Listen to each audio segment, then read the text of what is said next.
For playback, Yeah. uh, I carry two Avios, and I also carry a couple of USB, like a PV or a whatever. I just bought a new USB-C to XLR cable that I'm going to try out. So I have a few Oh, different so you're ways. just two channels out of each computer? Yeah, I'm not usually doing multi-track stuff. I Yeah. just For us, I've been a set. for us laymen, what's an AVO? What is that? What is An that? That's a Avio, it's a Avo. USB to Dante interface. So you plug it into the USB port of your computer, and it shows up, the sound card shows up as a USB, a Dante device. And the Avios that I use are the two in, two out. So uh, I use it for smart for time alignment, and I also use it for playback, and I use it to send to, whatever. Do they take a rack space or how are they? No, they're little dongles. Put a link in Oh, the very chat, cool. Gene. Good, I can good, show good, I good. can That's show how you I I've one. been learned something. Hang on, I'll Yeah, show you that'd be one. cool. Yeah, that'd be cool. I got a new Uh, ripple in my brain, because whenever you learn something, you get a ripple in your brain, Oh, So okay, there you it's go. like I still have a little more room for some more ripples, So the like thing the is, ripple let's see, wine. when Wayne comes back on, I've been using DVS for one and analog for the other. Oh, Are we so officially that live, goes, Jan?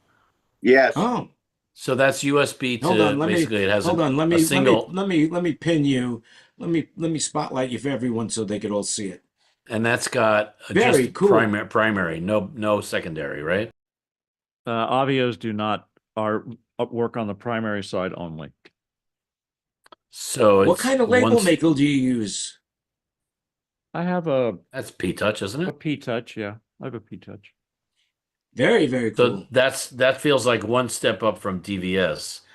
Do you feel like it's more solid than DVS? I'm gun shy. I bought a license a long time ago for DVS, and whatever, at first it would one moment it would turn on and work all day, and then I'd come in the next day and it wouldn't connect to save my ass. And I just said, fuck this. I'm not going to use it. So I don't use it. It's probably way better now, but it left a very sour taste in my mouth, and that it was so unstable and unforgiving. Yet, I think you're not the only one, by the way. I and think that's the general consensus. so I just said, why would I waste my time beating my head against the wall with this product? So I still have the license, and but I don't. It's not part of my day-to-day workflow.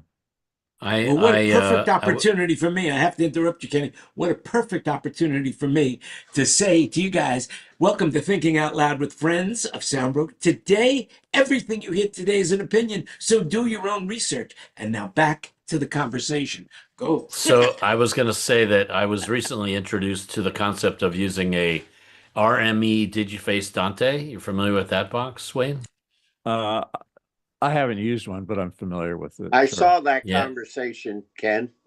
Yeah. John Landsman is my hero these days. Yeah. He's got a style and setup really good, And not only will that thing give me main and primary and secondary Dante connection for my computer, but it's a full whatever number of tracks Dante is, and then what's the other thing? It also can be used to convert my MADI live box to Dante. So I can use it for either thing. Well, that's Well, the that's key. cool. I don't have a live box, so don't have to worry about that. So But I felt Wayne, like that's way cooler to have a primary and secondary Dante connection for your playback. I Yeah, saw man. you advertising, or not advertising, recommending Johnny's ape servers. Yeah, There, because Ken. that thing sounds really interesting. I want to see somebody actually using it besides Yeah. Johnny. Yeah. Yeah. I will say, Ken, in terms of the Avios and whatever, I've had them for several years. I've used them on a gazillion shows. I've never had one failure. I mean, I could say the same thing Not for even a DVS, by hint. the way. I could say Well, the that's same thing good. for DVS, you know, So it's YMMV. Yeah. So Wayne, But with the USB, but that RME box though, I'm pretty psyched about using that because that feels really solid. They're high quality devices for sure. we are. Yeah. Riley, what were you going to say? I was curious about Wayne's USB-C to XLR. Is that the Sonic product? No, a friend of mine turned me on to it. It just came off of Amazon. Okay. Oh no, it's a ripoff of the Sonnet product probably then. I didn't know Sonnet made one. Oh, they were the originator of that. Yeah, I put the It's- link in the chat as usual. It's this. Okay. Yeah, that's it. Was Natalie coming up? Oh, that's too bad. It hurts me to see somebody ripping off that poor little company, you know? And remember, it's an opinion. That's my opinion.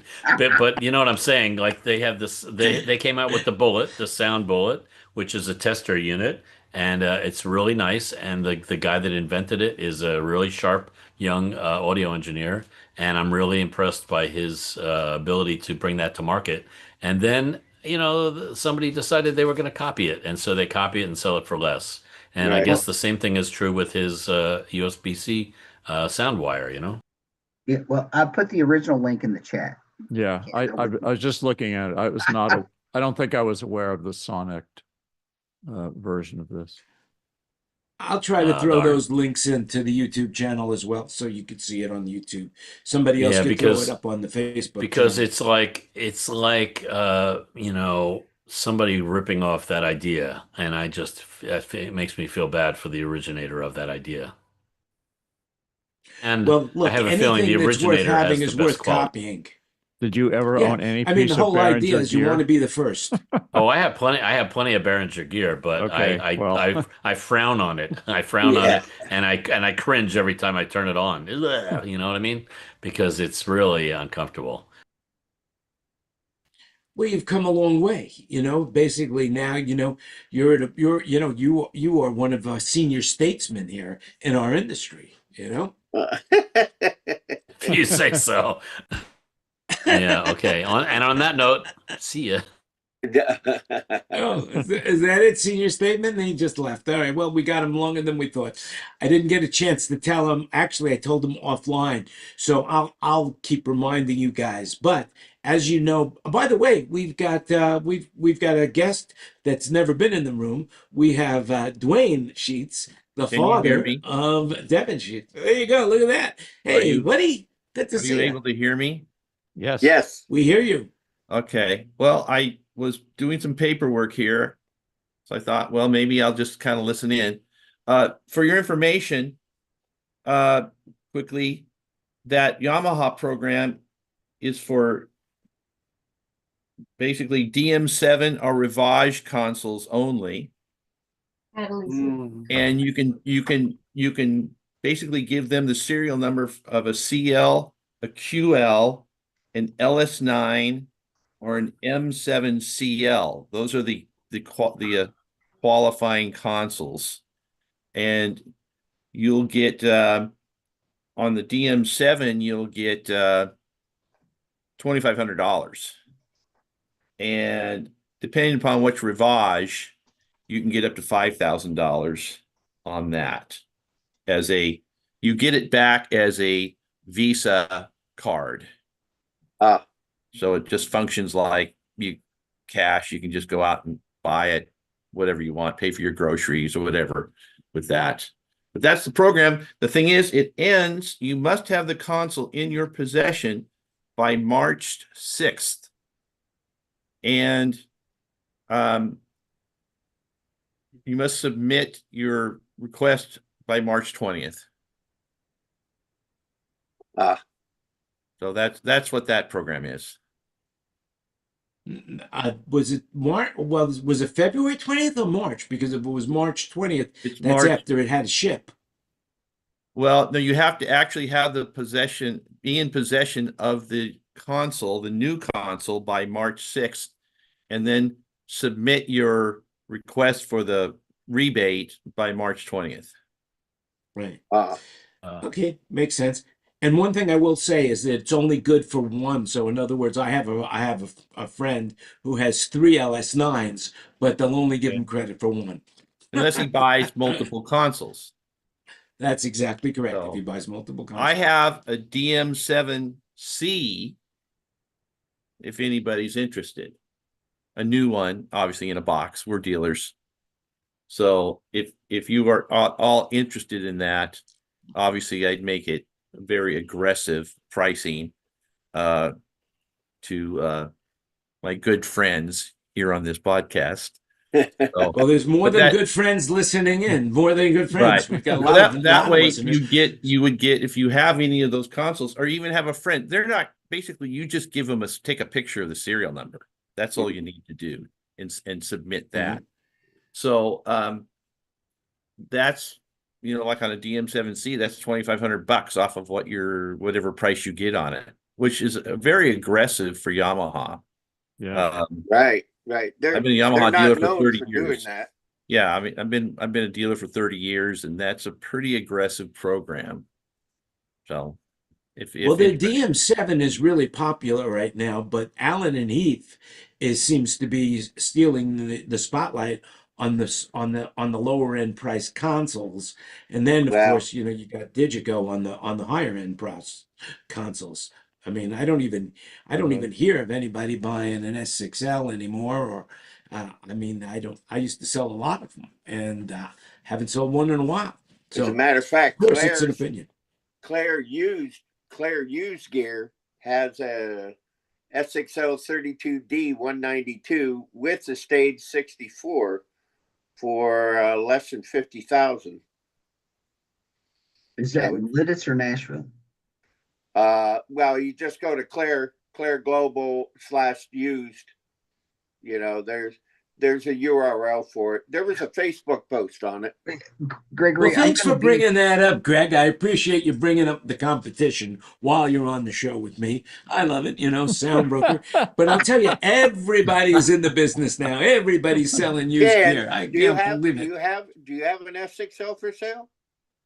If you need one, I'll have one. Oh yeah. Okay, well, Jan, I'm going to tell you right now that I am not going there and I am not buying that console from them. So there. Dead straight, baby. Dead straight. No, I recommend it highly. Somebody was saying, about the bullet, the first one. The reality is everybody can sell used gear, and they can. But the one thing that they can't take from me is they can't say, I did it before Jan did. This is it. I'm the number one. I'm the grandpappy in the room, I'm the grandpappy Amos there in the room. Hey, and the girls and the boys, But the reality is that when you have the name, you have the name, look, I'm 74 years old. I know you're looking at me and saying, my God, 74, you look like you're 21. Yeah. All right. Anyway, but the reality is that what I'm starting to say, well, what's the next stop in the journey of Jan Landy? And it's time to think about, well, who would be a good, what's the word I'm looking for? A parent, or a son, or a dependent Shepherd. of SoundBroker.com, who would be the next SoundBroker Junior, to come along. So, and so I started doing some research, and what I found out is that I am a legacy site. According to AI, SoundBroker.com is the oldest of all of the gear sites dealing in audio. As a matter of fact, we started just at the same time as eBay. And again, my biggest mistake, of course, was not selling refrigerators and toasters. But what the hell, But we've been around, but now the links to SoundBroker, it's awesome how many links out there on the internet go back to SoundBroker and vice versa. And that makes SoundBroker.com more valuable than what I do. So I am really thinking about what I want to do with SoundBroker.com. So if you're listening, okay, next. Moving on. So it's right. the first one.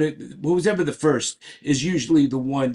There's going to be people copying it. Dwayne's in the room right now, and of course, I am sure after the NAMM experience where everybody was so crazy. I mean, and everybody's talking about defeedback, and you see the comments on the Facebook page and the YouTube page. I mean, you got to know that somebody's trying to steal his idea right now. You know, I mean, so you got to be the first one. You got to be out there, and you got to keep promoting it.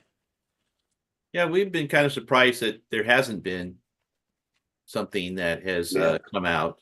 And although we hear rumors here and there, but I think the tough thing about what we did, particularly what Devin is, I say we, I'm just kind of the minority owner, is the zero latency aspect of it. That was the really difficult part of it, is getting it to that low of latency. So that's going to be the trick, I think, if a competitor comes out, it's trying to achieve that low latency. I spent my money on the original, so there. Yeah, well, Yeah. And you should spend your money on the original. I put in the chat a picture you know, of my little test setup that I had up a week or two ago. why don't you just share that, or you want me to share it? I can I share it if I can. I threw it in the chat. If I could find it. Yeah. Hey, Oh, Gregory. that's the one with the blue strip. I got it right here. Yeah. Let me show you. Gregory, Let me I'm show going you. to be in Talk about it a little Nashville bit.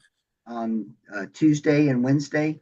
Me? So, yeah. So you asked Robert to record his presentation for feedback at the AES Nashville. Yeah. I'll be there, so I'll get one for you one way or the other. Can't Yeah, well, I guarantee the figured quality, too. but I'll be there.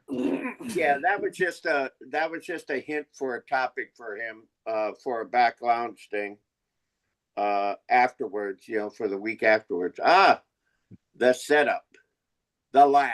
Right. So, what do you want to say about it, Dwayne? Well, what we did is I took the 4 outputs of the Focusrite, or the 4 inputs came from 4 bus outputs of the O1V96. Then it looped back out into 4 inputs on the O1V96 that then route to the stereo bus. And then I use the headphone out to the little anchor speaker that's being propped up on the imp. Right. For the microphone. So there's the Scarlett, the computer that I put together, and then the screen. And then I had it up for about a week and a half, and I would go in and bypass each of the individual 4 units, drive it into feedback, click out of it. And I burned it for about a week and a half, 24/7. Turned it off briefly a couple of times because I bought a 6-inch USB to A to C or A to B cable to hook up the Focusrite, and a 1-foot-long USB-C to hook up to the little monitor, which is a 10-inch that I bought off of Amazon. And it worked perfectly. Outstanding. And I took it down to do some other stuff, and I'll probably put it back up because my next gig is a month from now. So I'll probably put it up and burn it for another week or so. Well, one of the big things, Wayne, that Devin told us that he was doing, he's recording it to compare sample drops. So, and in corporate, dropping a sample, it may not be critical to you, put it that way. Right. But if there's a way, an ideal way is part of that test is he's, I guess comes in every day and checks and see if he's dropped any samples and just keeps on going. Right. I didn't check sample drop. I did check CPU usage between the machine and the VST, the plugin itself, and it all seemed to be well within range. And never, I'd come in 2 or 3 times a day and drive it in and talk into the microphone. It was perfect the entire time. Yeah, I honestly don't think there's an issue so much for the nut now, because if you see, you monitor the feedback user group as much as I do, and you see people are using it in all sorts of different applications with all sorts of different devices. So it's really fascinating to see, what combinations people are coming up, what's acceptable for one user is totally unacceptable for the next user. Yeah. It just really depends on your gig, Right. And mine is not the snuck. I had a friend of mine who is Right. a deep dive guy. Right. And probably the only guy that I personally know that I would trust to do such a thing. Mm-hmm. And he put together the actual NUC for me. Right. Right. I sent it to him. He set it all up. He tested it for a week or whatever, a week and a half at his place, then sent it to me, and then I put it through its paces here. Right. And if it works for you, it's a dedicated machine, right, set up by a guy who I trust to do that. So, right. And if it works for you, it works for you for your gig. For other people, they're going to want to wait, a live server. A guy like Robert, who wants to run 16 instances at least, and then he wants to use them on all talkbacks. So that's going to be another. He was saying he's got 12 talkbacks on top of that. So, you ain't going to be able to run it on one box, Oh, right. But for my usage for straight up corporate, it's going to go on Podium, Lav, Handheld, Group. Yep. And I have a couple of shows where it may show up on the foldback, because when people want to put podiums and lavs into foldback, I probably would use the fourth instance there. So what I'm doing is pretty straight ahead stuff, but obviously the possibilities are endless, and the horsepower for what kind of stuff that Robert's doing, obviously would be, mine would be ridiculous for that. It wouldn't make any sense at all. Yeah. Hey, well, Robert is pretty busy these days. Especially now that the new NT series is being introduced by EAW. And I got a little bit of news for you guys, because, Robert is on the forefront of adaptive sound. Basically, he's going to be in this room on let me see if I remember, the 22nd of April, talking about, the new EAW products, and we'll be taking questions. And I am very excited about it. I'll let you know as it happens. But here's something else. I was just going to say, Jan, he's coming in to celebrate my birthday. What a nice guy, man! Happy birthday to you. She go He'll out to a probably light a restaurant, get candle and- embarrassed by them. Everybody's singing, happy birthday to you. It was Fred's birthday yesterday, so. So I also want to say one other thing is Sennheiser, Joe from Sennheiser, is coming in the room in 2 weeks on March 4th to talk about the new Spectra. And that's exciting. That's new technology. He was explaining to me. Spectra, yes. Spectra. Yeah, Centera. Yeah. And he was explaining to me about the frequency allocations on it. Went way above my head, but I'm sure the guys in this room, it won't be above your head, Yeah. Well, way back in 2014, I went to the final show of the Tom Petty 2014 tour at the Forum. And on that tour, Robert, when he had the time, was doing a demo / talk through of his workflow and Anya, because he was the first major tour to go out with an Anya system. And then so I went down to that demo, and then I went to the show that evening with the Anya system, and it was very impressive. The coverage sameness, the even coverage around the venue at the Forum, which is horrible low end venue, but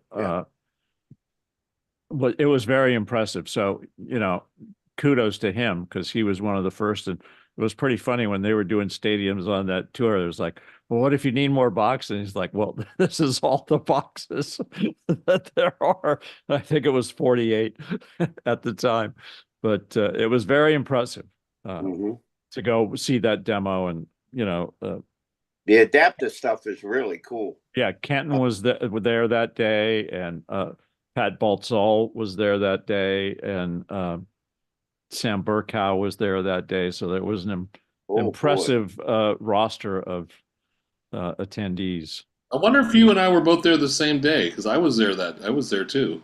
Were you the second day? I might not. Oh, I was there. I was there the first day. Yeah, so I missed you by a day.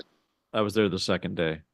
They weren't rigging because it was already up, but they were doing, impulse response all over the venue and blah blah blah blah blah, and it was pretty impressive. Yeah, I'm interested in the AC6, their new AC6, and which is going to be interesting. I want to hear it first, obviously, before I recommend it. But everything I've read about it, I'm hoping to hear one soon. Yeah, so, I mean, that's Jan, I emailed or texted you a little short video that somebody put together about the Olympics mixing in prime time. I don't know if you can share it because you're all Mac based. I can't share it from here because it came in on my phone. Oh, you sent that to me on my phone as well. On you texted it to me, right? Yes. Right, but do you have the messages on your laptop, and you could just play it out for people? Absolutely, to see? I am like like one of those guys that I was like a tech guru. Everywhere. I just have to make sure that I am not sharing nude pictures of you. Yeah. That's it. I don't want to show any nudes. This is from LinkedIn, right? No. It might have been, yeah. Okay, and this is basically from Dallas Taylor. Is that correct? Director of Audio Workflow. Yes. All right, and what are we going to be watching here? It's just like a 30-40 second thing about the primetime room where they're switching between all of the venues live. Is there audio on this? Yes. Okay. Should we play the audio? It's not going to bring us down. Not going to get us a strike. Shouldn't. There's no. Okay. Very good. Well, then give me a second here, and we will get this together. Dallas Taylor. I highly recommend people follow Dallas Taylor's YouTube channel. He's the one who. Oh, go ahead. Could you see it now? Yep. Okay. Yep. I'll see if we could. Play it, and here we go. The volume's down though. No audio. Oh. You can't hear the audio? No. Well, I was able to hear the audio. On the right is down, isn't it? No, he turned it up. Oh, he's got to share the audio though. I got to share the audio. So let's stop this share. Let me figure out about the audio aspect of it, about sharing audio. And we will be right back here. Share settings. Share settings. You also should show him that video of the drone I sent you today. I sent it to Greg also. Cool, yeah. What you think of that thing? Well, yeah. But I got to tell you, I know you love the sound of those drones. Everybody has been complaining upon it. If you look at the NBC Olympics, every time somebody does something about the snow, anywhere where they're using drones, you look through the comments and people are bitching up a storm about it, and of course I had to add my two cents in. I just said, I thought this was the Olympics, not whining cats on bobsleds,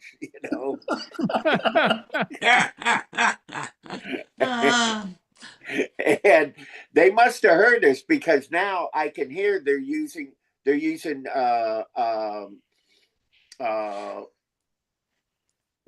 adjustable EQ, because what happens is when the drones first ramp up, I noticed it last night or the night before last with the mono bobsled. I was watching that, and of course they have the drones that follow it right away, and you hear them come up, and then all of a sudden it's like bang, your EQ, it just drops to the floor for that frequency, and you can hear it in the announcers' mics where it's dropping down as well.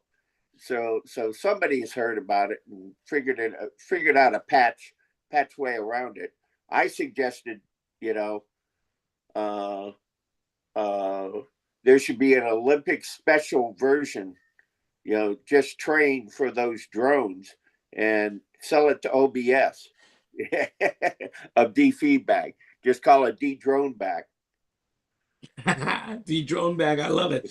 I can't figure out how to get this. I can't figure out how to get the audio, but we'll try it. Let's see if we could try this one more time to share what Fred wants to share. And that's where is it? This is the LinkedIn post. I think that's what it is. And let me see if it. Oh, I got it. I figured it out. Share sound. And here we go. And we'll share it in mono. All right. Are we ready? So there we have it. And you should be able to voice. Okay. And are you on the air or going on the air? Yeah, Oh, you're on the air right now. He's on the air Can you hear it? The reason he's so calm, because he's on the air. Eric is releasing a completely mixed. Walked by earlier, when we walked by the sliding room, the A1 in there is completely mixing the show, and Eric is releasing it to NBC. So he's doing any additive bumps, ins and outs, music ins and outs, and he'll eventually jump to another sport. So they might go to speed skating, they might go to curling, they might go to anything else. Eric makes those transitions. 5 seconds. 3, 2, 1, and we are back. The final 3 sleds in women's doubles luge. This is Austria's duo of Selena Eckler and Lara Kim. Yeah. Very amazing. There it was.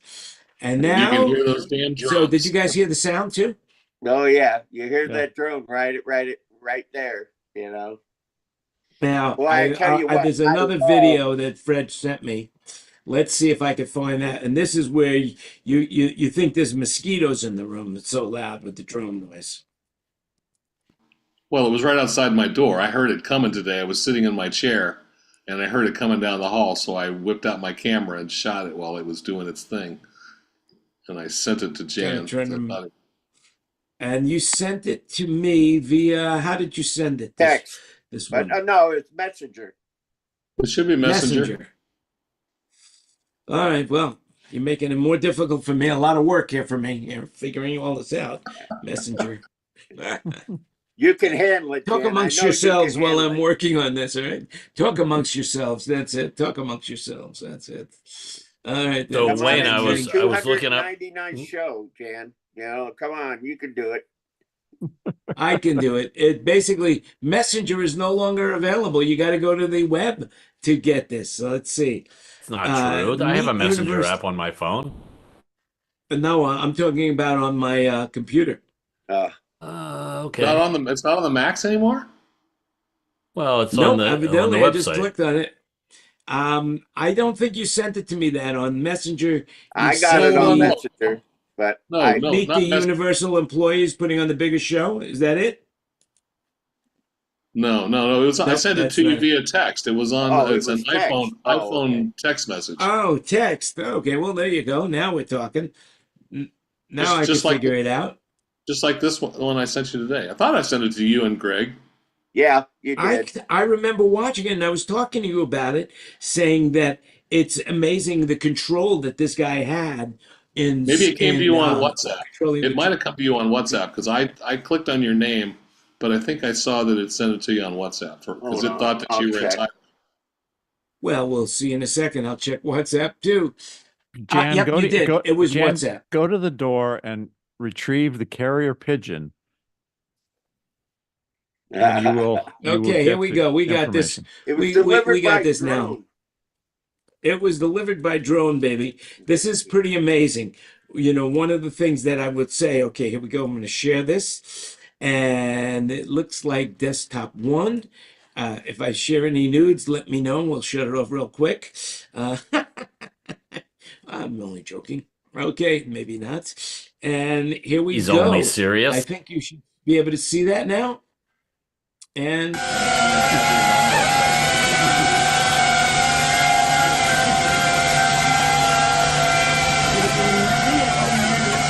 did you guys see it? Yeah. It's almost it's disturbing that now watch what he does with the drone.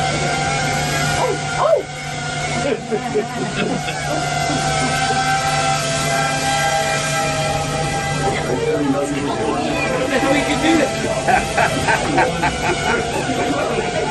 Danger, Bill Robinson. Danger, Bill Robinson. Get the mosquito repellent out.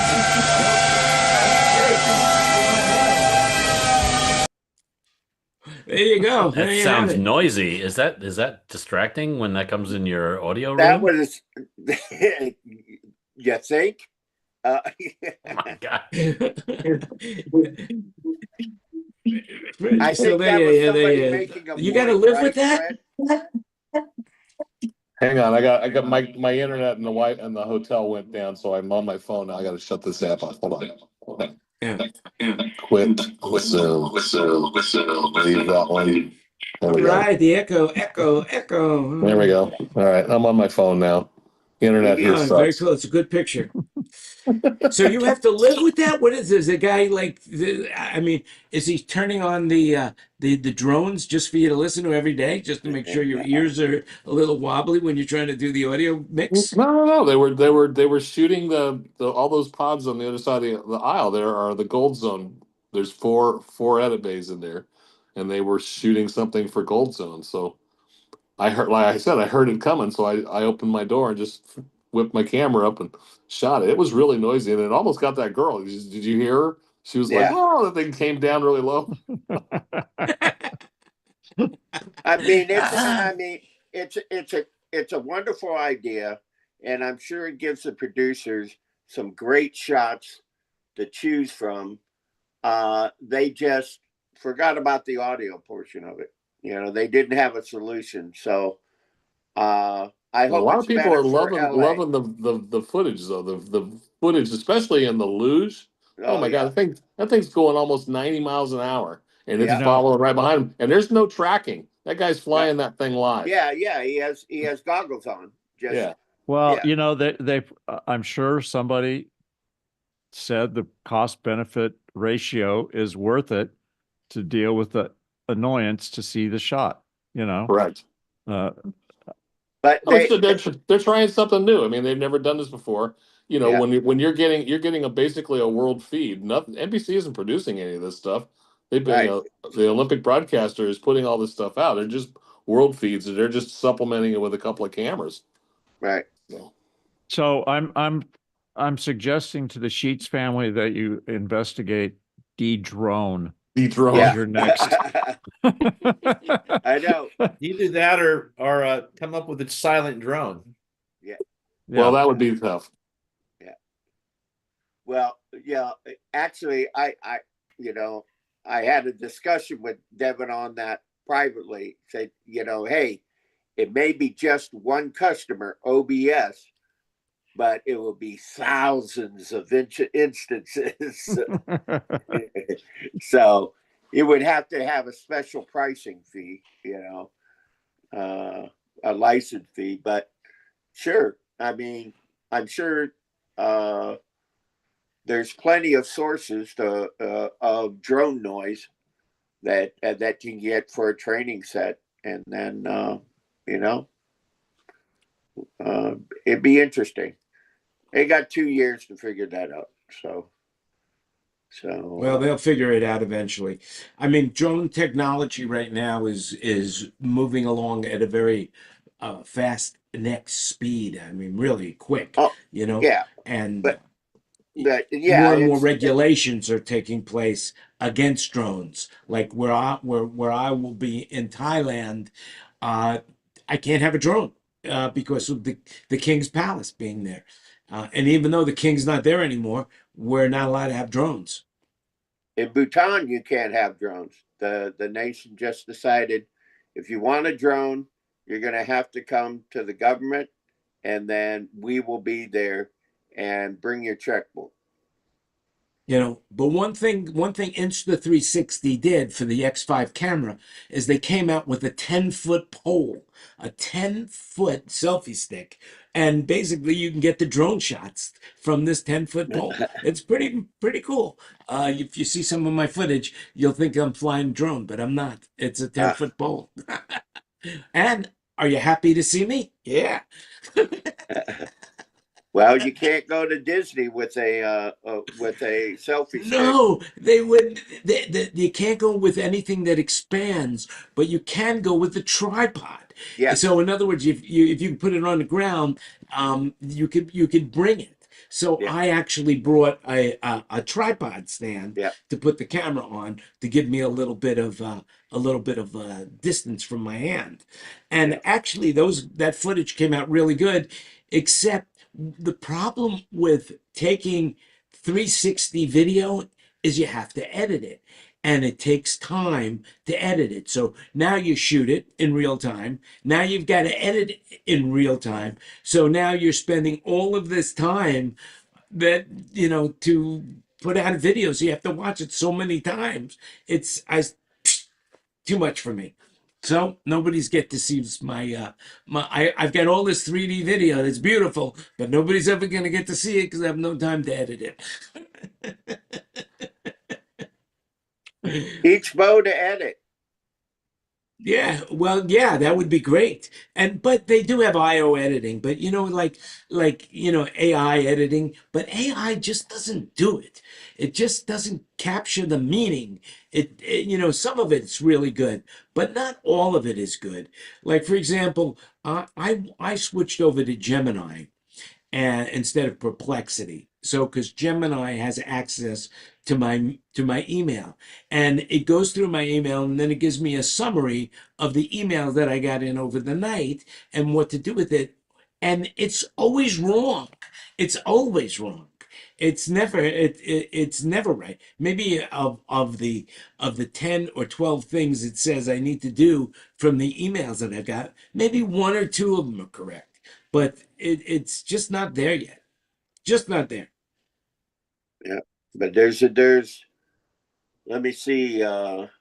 They said the recent quarterly reports were out, and they said that the top 3 cloud people have spent or are spending $750 billion on data center expansions, and that was their reports for 2025, and their projected spendings there says $775 million in data centers. I don't know where that power is going to come from. Yeah, well, the power is coming from basically didn't Microsoft buy 3 Mile Island? And at least one of the reactors, yeah. Didn't Elon Musk just get busted for doing something, untoward about power somehow? Yeah, that he did something that he shouldn't have been doing. Memphis. It was near Memphis, and they were running jet engines. Jet engines as generators, and the people around there were none too happy, not only for the sound, but then also too, jet engines, at least jet engine generators of this type, supposedly, were they didn't have the best air quality. Let me just say that. So. That's right. It wasn't the best air quality. That's probably why the air quality systems in America just changed. Which I'm not. There's certain things we all have our issues. The ecology of our planet. It seems to me that anybody who thinks that greenhouse gases are just not affecting our ecology, or the air pollution. What I think they should do is just start their car, go into a garage, shut the door, and see how they feel in 10 minutes. They might be very sleepy, Jan, after 10 minutes. Yeah. But everything you hear here is an opinion. Do your own research, right? That's right. Okay, we'll give him 5 minutes. I'll give you 5 minutes. Wait, get in the garage, start your car. There you go, and tell me in 5 minutes if you feel anything different. And then I mean, that just seems to be But a here's the complete thing, Jan. logical. The guy may have an electric car. The guy may own a Tesla. So he'll go in there, roll down the window and say, I'm going to do it this time. I'm really going to do it. Yeah, you're right. Start your Tesla in the garage and just sit there. God forbid. Boy, I am sure seeing a lot of Teslas here in Las Vegas. I'll tell you that. There are a ton of Teslas in Las Vegas. A ton of them here in Phoenix, too. And I know this is an opinion, but one of the most ugliest vehicles I have ever seen in my life is that Cybertruck. Oh my God, is it ugly? It's a matter. That's a matter of opinion, obviously. Yeah. Right. Obviously, the people that own them feel pretty good about it. I mean, about the look of it. Well, yeah, true. Yeah. I mean, anything. I mean, there's people that like modern architecture, and I don't care for it. So there you go. Same thing, right? Yeah. Although I will say, going. the only thing I'll say about greenhouse gases, my only opinion of this is the maniacal preoccupation with CO2, in my opinion, has done damage to the overall discussion of the systems in which we live, because the other pollutants and the other damages being done to the environment get swept away because they can't compete with the noise that is generated by those that are beating the drum about CO2. Well, yeah. And well, we are. Let me ask you something. In the history of the Earth, we are actually at a fairly low count compared to what it's been in the past. So, well, let's. I mean, like one big volcano eruption. I mean, like Mount St. Helens. I mean, that had to put a lot of crap in the air, for sure. Volcanic eruptions probably put more CO2 into the atmosphere in 10 minutes than the entire human population has put in the last 1,000 years. So, right. And I don't know that I'm saying that as a generalization. I'm sure somebody. Well, everybody has an opinion. I mean, better facts about that. I can't imagine that that Fukuyama nuclear waste thing that went into the ocean. I'm sure I'm sure like I like sushi, but I don't like when it glows in the dark. I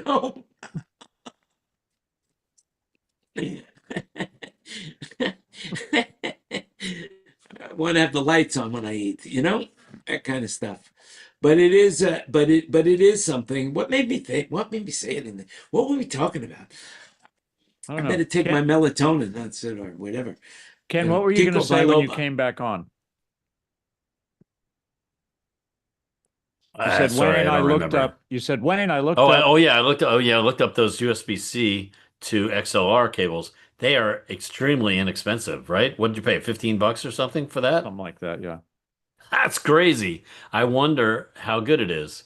You'll let us know. I've only used it in my office here with the O1V that you saw in the picture, and I've run it for several hours and it's been flawless. Have you smarted the output of it or anything? No. Play the music. Does it play? Yes. Okay. And you're using Windows computers or Mac computers with that?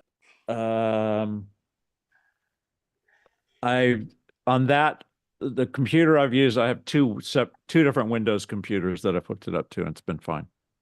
Or no, actually, one. Sorry, one. I just didn't know if Windows computers were total USB-C like Mac computers are yet. It's one of the NUCs. Like, you remember the discussion when we were talking about waves and SoundGrid and whatever? I was conflating my stack of NUCs because I have 3 NUCs currently, and then a mobile server, which is another NUC-sized device. So on those, they have USB-C 4K outputs, and it just sees it as a So USB device.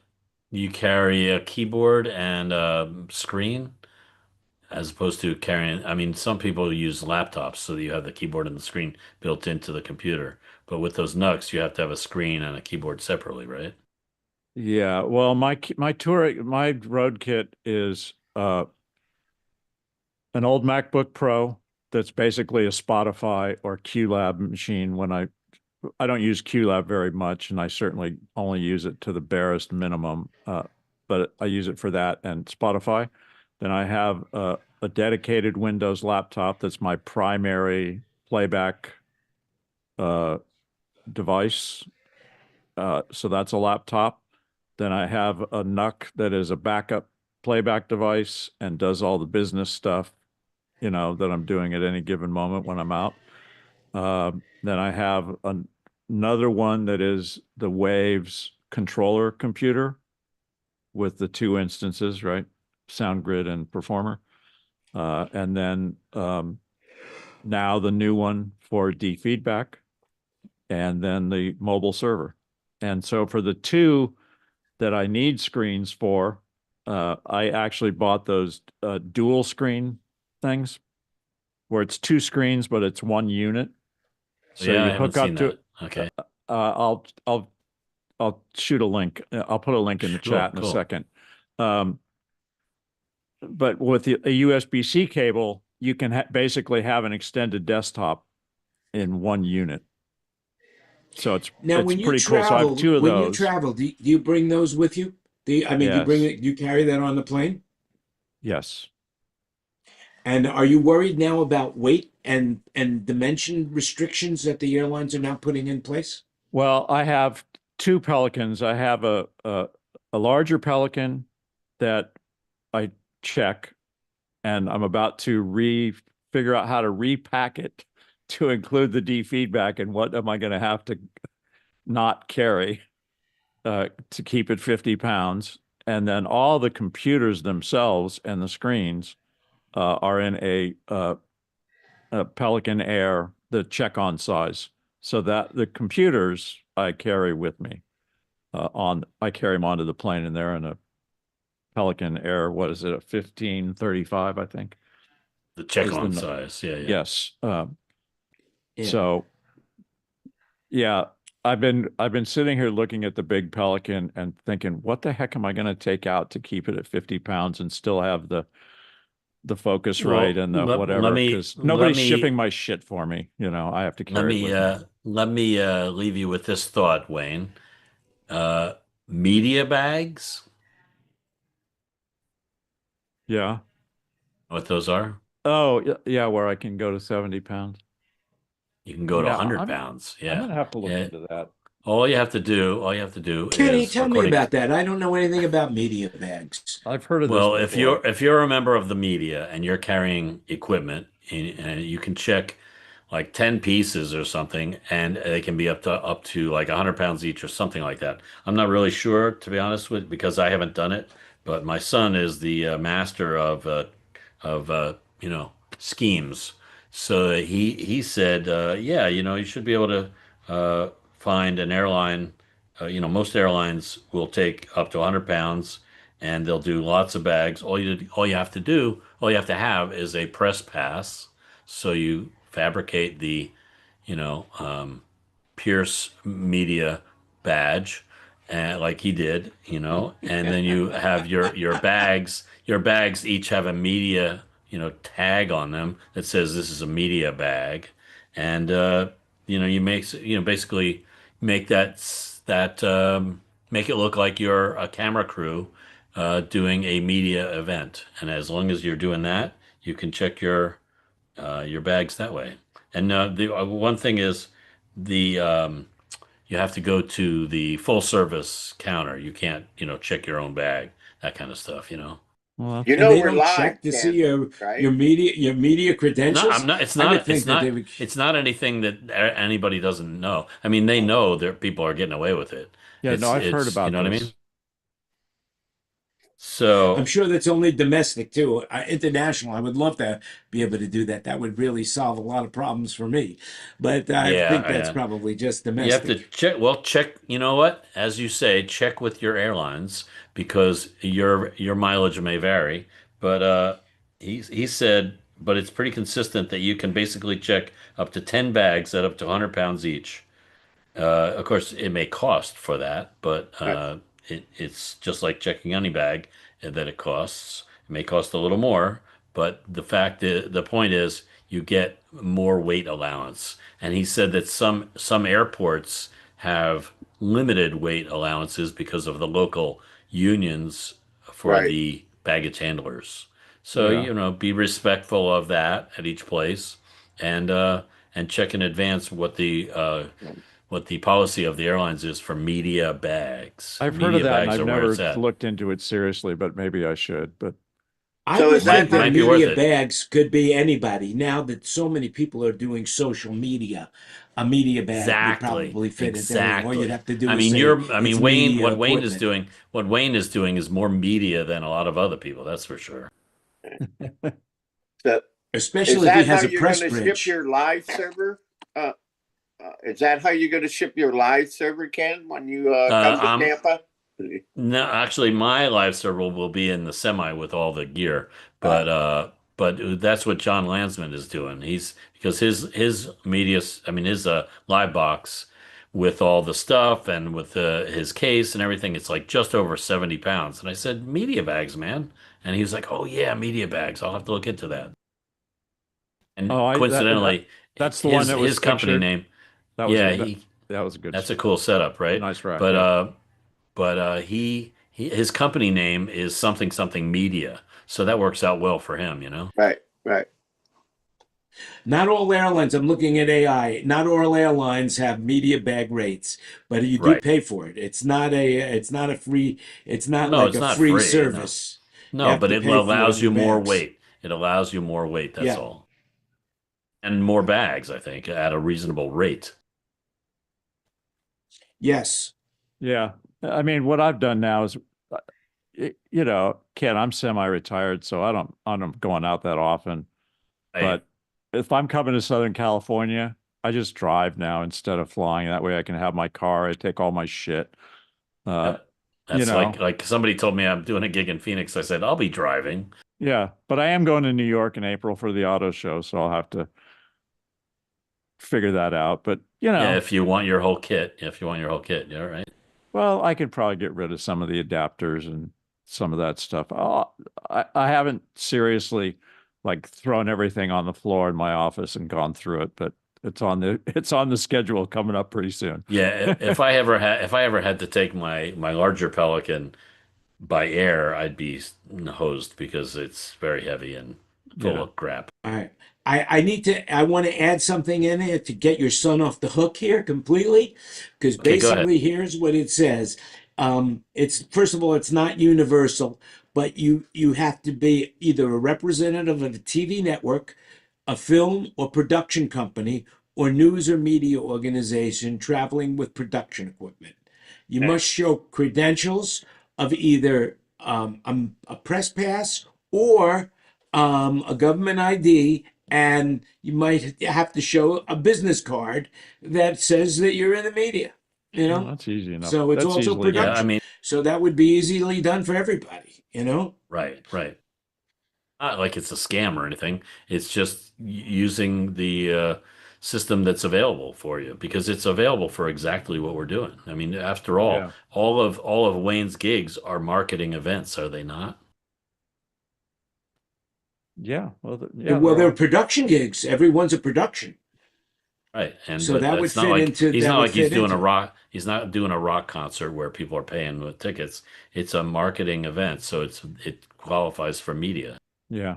I mean, that's the only thing I really Absolutely. miss about having a staff job is I don't have a company that's going to haul me buy boxes or a work box or a chair or all those goods. That's Right, like the right. only thing I miss about having a staff gig.